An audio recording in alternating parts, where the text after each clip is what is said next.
Hi, I'm Benita Zahn, and I'm doing a reading from Agnes of God and also Always Patsy Cline. Now, the first time I ever heard Patsy Cline sing wasn't on the Grand Ole Opry. No, the first time I ever heard Patsy Cline sing, she was in my living room and I was in my kitchen. It was January 1957. You see, I was never a fan of the Arthur Godfrey Show. How are ya? How are ya? But my kids, Don and David, they were 3 and 5. Lord, they were. Just about every morning they'd be waiting for the Arthur Godfrey Morning Show. I was usually right here doing the dishes, see. We had this big old Munn's black and white TV, and they'd be lying there in the living room with their feet tucked underneath, staring straight up.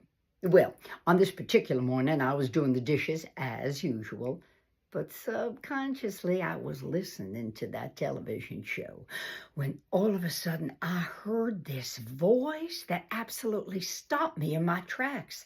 I said, my God, that sounds just how I've always wanted to sing. So I threw the spoons and the forks in the sink and I went tearing into the living room. I said, get out of my way, kids.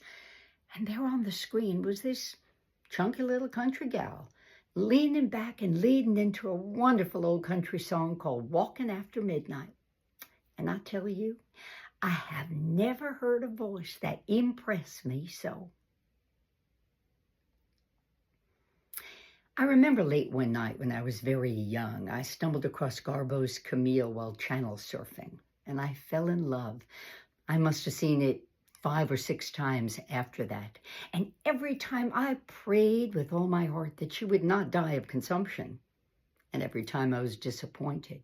And every time I vowed to watch again in search of some happy ending. I wanted to believe in an alternate last reel. Locked away in some forgotten vault in Hollywood, Greta Garbo survives consumption, runaway trains, and firing squads. Every time. I still want to believe in an alternate last reel. I still want to believe that somewhere, somehow, there is a happy ending for every story. Just depends how thoroughly you look for it and how deeply you need it.